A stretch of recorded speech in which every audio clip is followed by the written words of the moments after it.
Sabe, o tempo de Páscoa, desde sempre, foi um tempo de conflito. Desde sempre.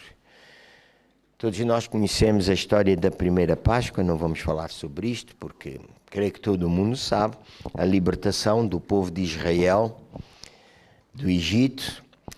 E na primeira Páscoa nós vemos que há um ato que é profundamente espiritual, foi natural, mas espiritual. Foi o facto de, em cada casa onde havia filhos de Deus, se aspergiu o sangue de um cordeiro. Hoje já nós cantamos aqui que o sangue fala bem mais alto, não é? É algo extraordinário nós termos esta consciência de que o sangue fala. Diga comigo, o sangue fala. Nós precisamos mesmo ter esta consciência, sabe? Para que nós possamos a cada dia valorizar o sangue que fala em nós. Então naquele dia, lá na primeira Páscoa, chamada a primeira Páscoa, o sangue falou libertação, o sangue falou restauração, o sangue falou vida, o sangue falou vitória, o sangue falou força, sabe? Aquele sangue falou energia tal para que o povo de Israel pudesse caminhar para poder entrar na terra prometida. Mas nem sempre foi assim. A primeira vez que nós vemos o derramamento de sangue na Bíblia, esse sangue não fala de libertação, esse sangue não fala de vitória, esse sangue não fala de tranquilidade e de segurança, esse sangue fala de vingança. Foi quando Caim matou seu irmão Abel, e a Bíblia diz que a terra que recebeu o sangue de Abel e o sangue de Abel chamam e clamam por vingança e por justiça. A primeira vez que nós vemos essa menção foi o primeiro assassinato. O sangue de Abel clama por vingança. Glória a Deus, que Deus começou a restaurar e começou a dar-nos uma visão do futuro na Páscoa. Já falámos sobre isso. Até que nós chegamos ao Novo Testamento. E é interessante nós vermos que o primeiro assassinato pós-cristianismo, o sangue não chamou vingança. O sangue chamou perdão. Foi quando apedrejaram Estevão, porque ele confiava em Deus, queriam debater com ele, queriam entrar em questões com ele, aquele povo queria discutir com Estevão a base da sua fé. E quando eu penso nisso, eu penso em algo extraordinário. É que Estevão não era nenhum apóstolo, nenhum profeta, nenhum pastor, evangelista, doutor. Sabe, Estevão não tinha nenhum desses títulos, que muitas vezes nós pensamos que é a responsabilidade dessas pessoas poder argumentar para expor o Evangelho. Não.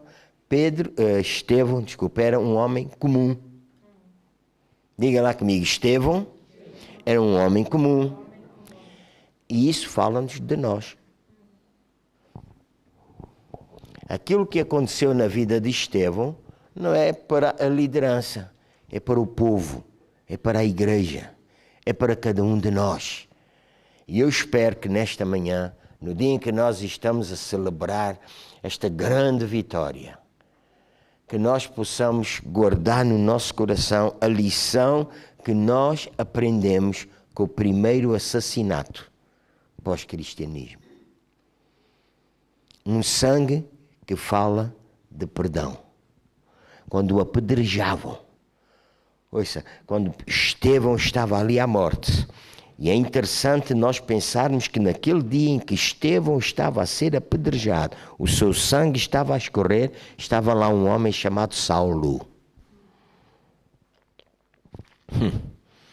Mas quando Estevão começa a dizer, eu vejo os céus abertos e o Filho do Homem chama por mim.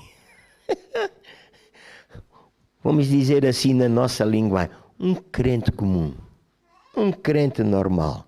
Só que aquele crente comum e normal era alguém que estava cheio do Espírito Santo e cheio de fé.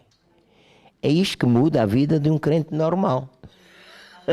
Um crente normal, ouça, um crente normal não é carnal.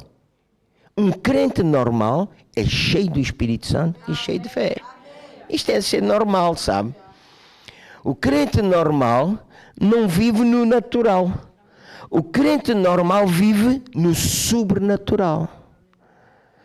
E quando Estevão estava ali e teve aquela visão, ele podia dizer, enquanto apedrejava, uau, eu vejo os céus abertos e o Filho do Homem está ali à minha espera.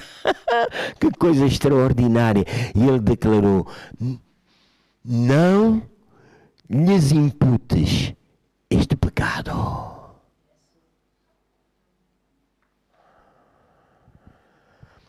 Quando estamos cheios do Espírito Santo, cheios de fé, com a consciência que nós estamos diante daquele que é, que era e que há de vir, nós temos a sua atitude para declarar, não lhes imputes este pecado, não lhes imputes esta falta, ainda que estejam a agredir-me, ainda que estejam a combater-me, ainda que queiram destruir-me, nós declaramos, não lhes imputes este pecado.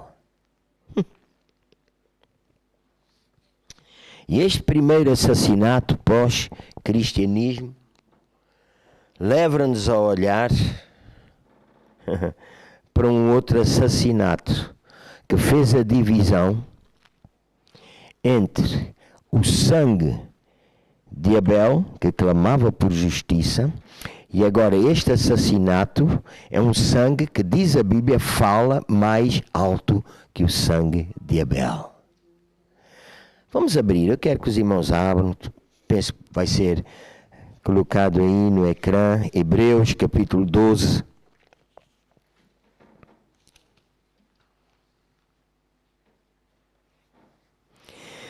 E diz assim no versículo 23, eu vou ler o 23 para nós termos noção daquilo que este sangue fez e faz nos dias de hoje. A universal assembleia, diga comigo, igreja dos primogênitos. Mais uma vez, igreja dos primogênitos. Diga com convicção, igreja dos primogênitos. Eu não vou falar nisto hoje, claro, mas eu quero que nós saibamos e que possamos entender que este sangue que fala bem mais alto nos tirou de um reino de trevas, nos transportou para um reino de amor e fez de nós primogênitos. Quando falamos sobre o valor da oferta de primícias, o valor está aqui. Sabe que a lei para o primogênito era uma lei diferente para o outro filho. Sabia? O primogênito recebia mais, tinha mais bênção, tinha mais crédito, tinha mais... O primogênito tinha tudo em dobro do que aquilo que o outro tinha. Às vezes não era só em dobro, era 5 vezes mais. E 5 vezes mais fala de graça. Fala da bênção. Fala de algo que não é conquistado por nós próprios, nem pelo nosso esforço. Fala de algo que nós recebemos. Eu não sei se os irmãos estão a recordar, e com certeza que vão relembrar depois de eu falar, Jacó roubou, diga comigo, roubou, mais uma vez roubou a primogenitura do seu irmão. Mas faça um grande sorriso. Nesta manhã, eu sei que toda a gente lavou os dentes, então nós podemos rir e dizer assim, eu não roubei, eu ganhei. Aleluia, aleluia, aleluia, aleluia. Nós não necessitamos de roubar a primogenitura.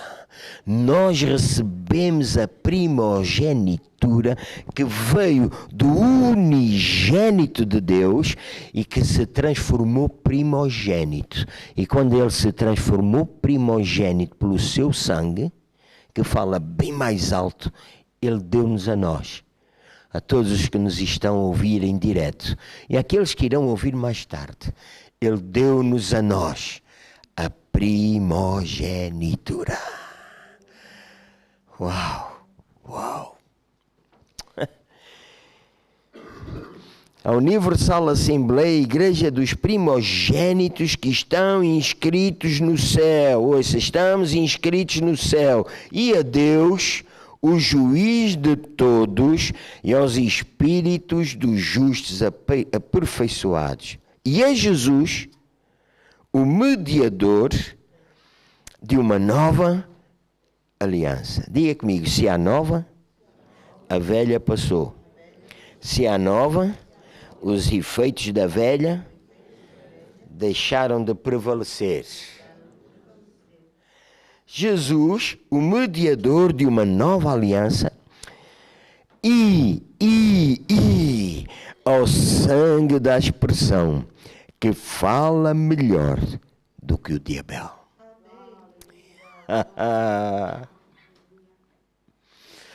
Quando no dia de hoje nós celebramos a vitória que Cristo alcançou. Quando no dia de hoje nós celebramos a vitória, ouça, da ressurreição. É a vitória da vida sobre a morte. É a vitória da santificação sobre o pecado. É a vitória da saúde sobre a doença. Aleluia! É a vitória que Ele conquistou quando Ele verteu o seu sangue. E quando Ele verteu o seu sangue, nós necessitamos tomar a consciência que muito antes do seu sangue atingir a terra, o seu sangue passou pelos ares. Porque Ele estava elevado. Isto fala-nos de uma restauração completa. É que quando o homem pecou lá no Gênesis, e o homem entregou no Éden, e o homem entregou o domínio da terra, a Bíblia garante, ou seja, é a Bíblia que garante que o diabo é o príncipe dos ares. Ele tinha esse domínio.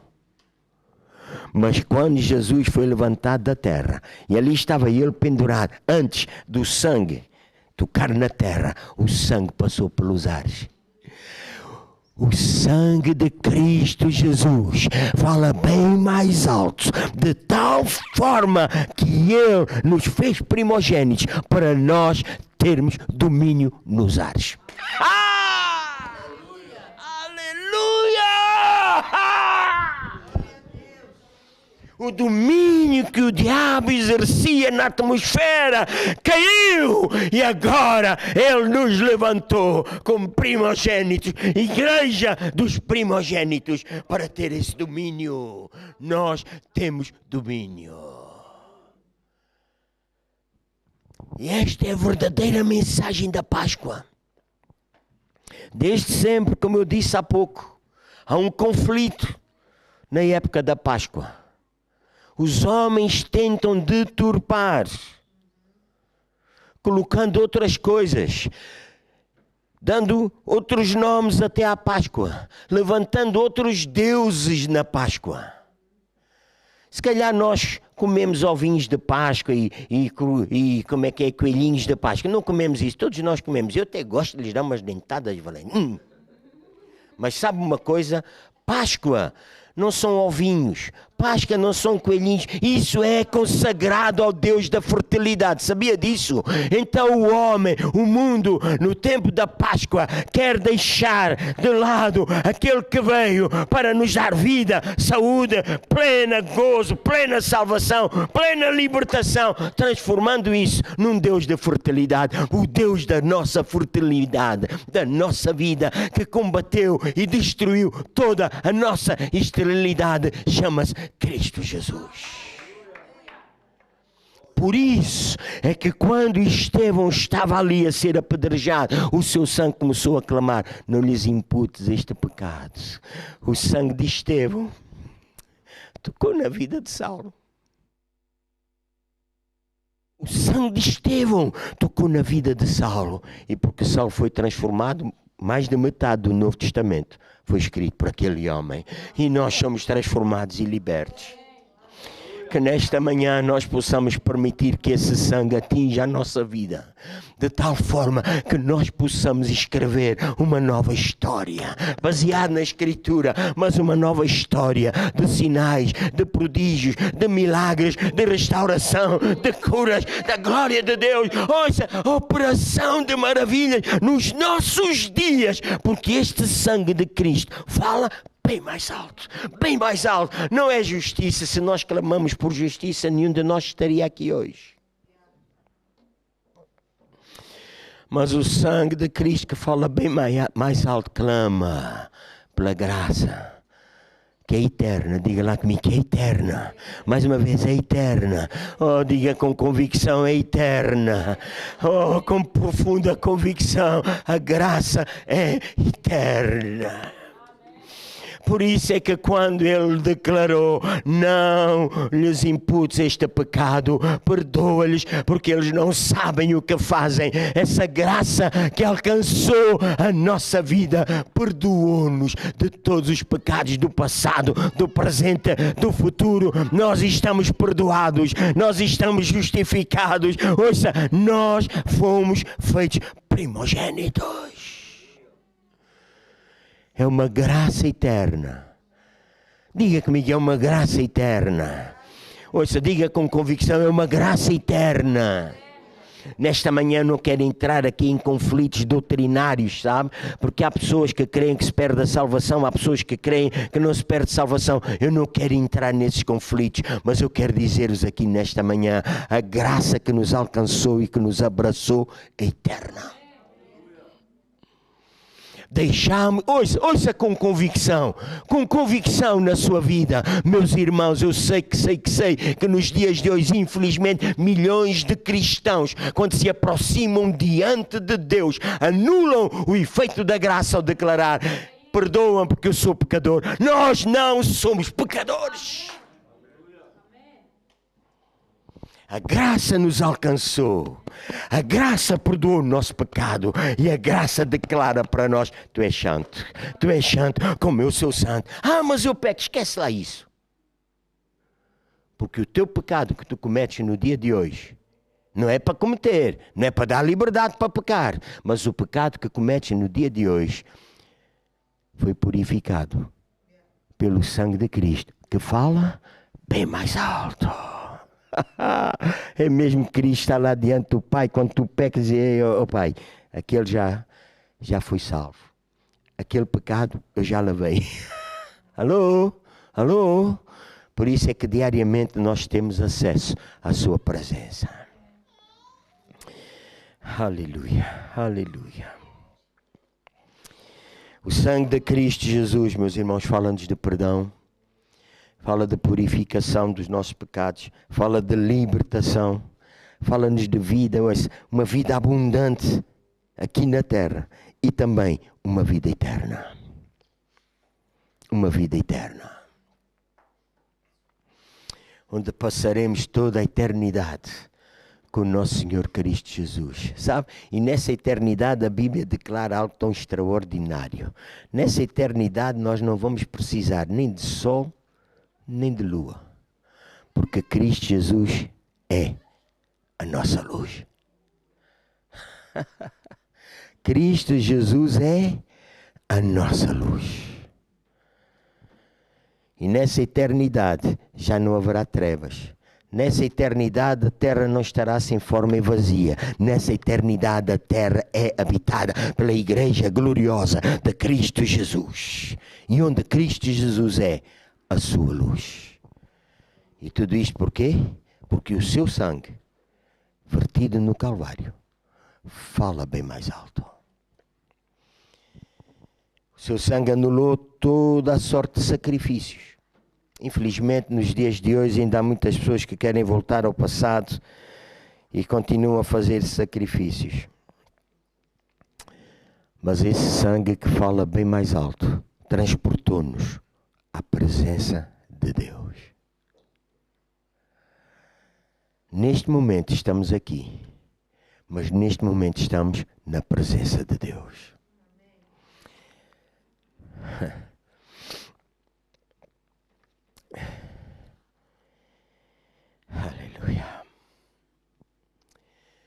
E na presença de Deus, há uma expressão maravilhosa, escrita por um dos profetas: na sua presença há delícias perpetuamente. E este é um outro conflito que nós encontramos na altura da Páscoa. E antes de nós nos acercarmos da mesa do Senhor nesta manhã, eu gostaria de falar um pouco sobre este conflito, rapidamente. Ainda só demorei 2 minutos, não foi? Vocês não notaram pelo tempo, não? Graças a Deus. Não, mas é um outro conflito. É um conflito que desde sempre houve na época da Páscoa.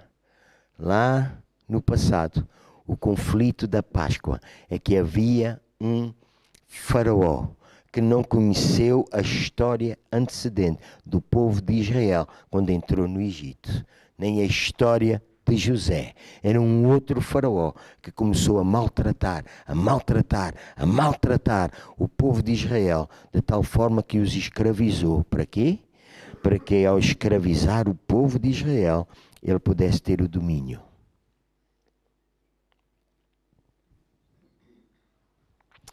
Quando nós chegamos à nossa Páscoa, que é Cristo Jesus, nós encontramos uma história idêntica. Cristo Jesus estava na sepultura. Os fariseus chegaram até aos soldados que estavam a guardar a sepultura. Diga comigo, soldados que estavam a guardar a sepultura. Não quero mesmo gastar muito tempo com isso, mas aqueles soldados eram soldados romanos. Sabe disso? E ai do soldado romano que não cumprisse as suas obrigações. Vocês conhecem esta expressão que não é preciso falar? Sabem? Eram candidatos à morte. E aqueles fariseus chegaram aos soldados romanos e diz a Bíblia que lhes deram muito dinheiro. Diga comigo, muito dinheiro. Para que mentissem, diga, para que mentissem e dissessem: os discípulos vieram e roubaram o corpo. Ao dizer uma coisa dessa, eles estavam a dizer: levem-me aí já para a morte. Era logo. Mas sabe, a mentira pegou e a Bíblia diz até os dias de hoje.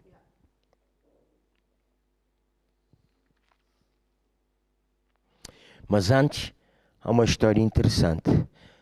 Jesus morre no Calvário e ali está o corpo e diz que um homem chamado José de Arimateia, um homem com posses, um homem com bens, um homem que era influente,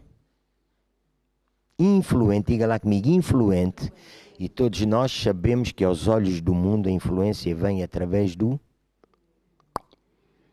Por isso é que há um conflito desde sempre entre Deus e Mamon. É um conflito que nós passamos nos dias de hoje, até nós, na igreja. Quando chega a altura de nós servirmos a Deus com as nossas finanças, travamos um conflito. É o conflito do mês, é o conflito do ano, é o conflito das despesas, é o conflito das contas que temos por pagar e esquecemos que aquele em quem nós estamos a semear é o Deus de todo o ouro, de toda a prata, e é o Deus que veio não só para suprir, porque graças a Deus, o nosso Deus não é só Deus de suprimento. Ele é Deus de abundância. É um conflito que nós passamos nos dias de hoje. Mas José de Arimateia falou e pediu o corpo de Jesus e o colocou no seu túmulo. Um túmulo que nunca tinha sido usado, seria o túmulo de família. Eu não conheço a história, não sei se alguma vez aquele túmulo voltou a ser usado ou não. Eu não sei, porque era o túmulo dele. De José de Arimateia, que ele tinha adquirido para ele e para a sua família. Eu não sei. Também pouco me importa, que não estou tão preocupado com a morte. Realmente eu estou mais preocupado com a vida. É que nenhum túmulo conseguiu prendê-lo. Nenhum túmulo conseguiu amarrá-lo lá dentro. Nenhum dos soldados conseguiram impedir que ele se levantasse e ele viesse. Aleluia. Para ressuscitar a Lázaro foi necessário tirar a pedra, para que Jesus saísse do túmulo com esse tal sangue que fala mais alto. Nenhuma pedra o pôde impedir.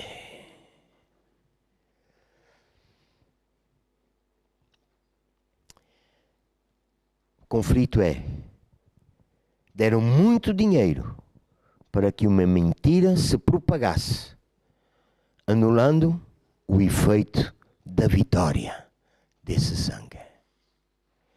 No dia de hoje, eu quero desafiar especificamente a Comunidade Cristã Restauração. Seja no Luxemburgo, seja em Angola, seja em Moçambique, seja onde quer que seja.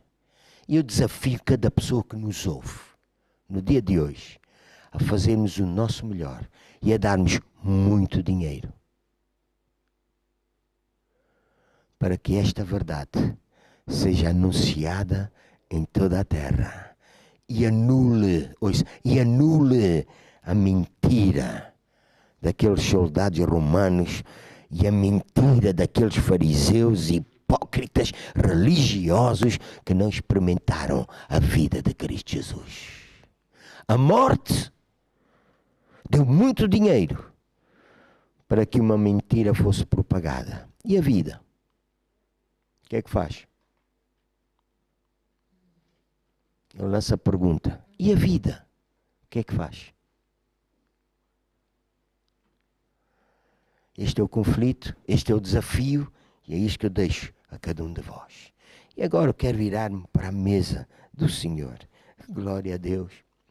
Na mesa do Senhor não está nenhum cordeirinho, não está nenhum cabritinho, nenhuma ovelhinha, não, nenhum pardal. Ali na mesa do Senhor está o corpo.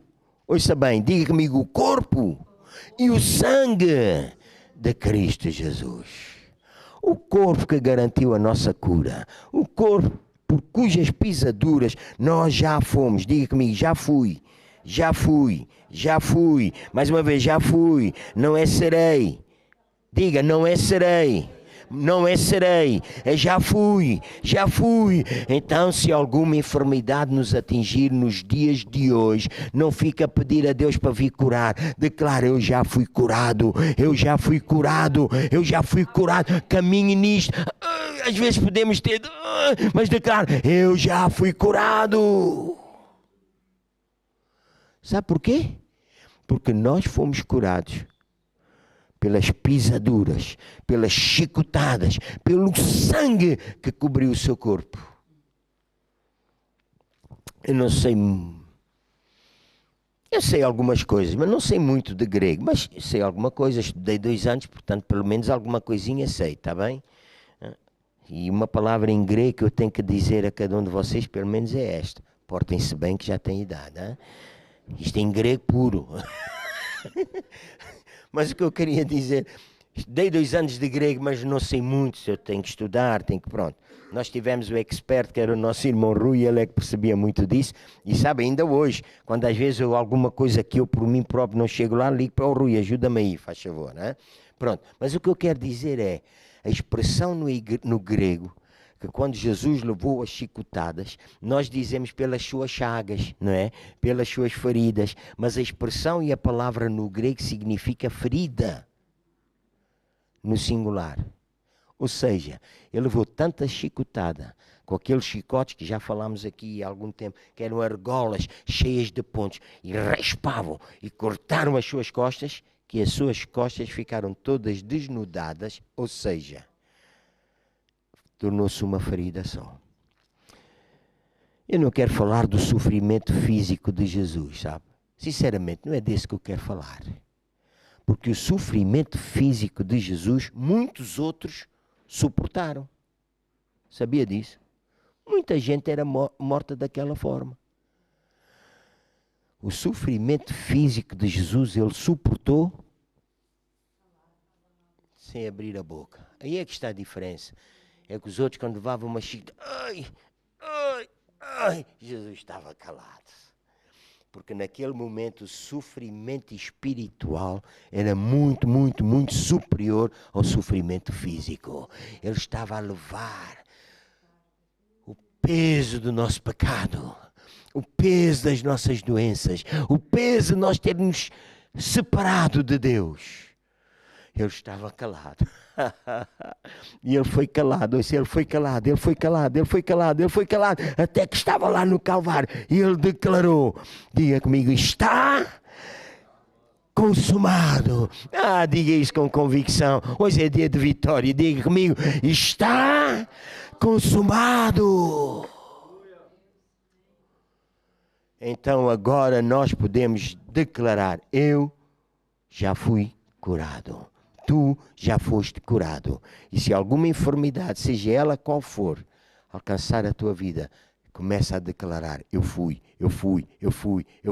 E começa a caminhar nessa vitória.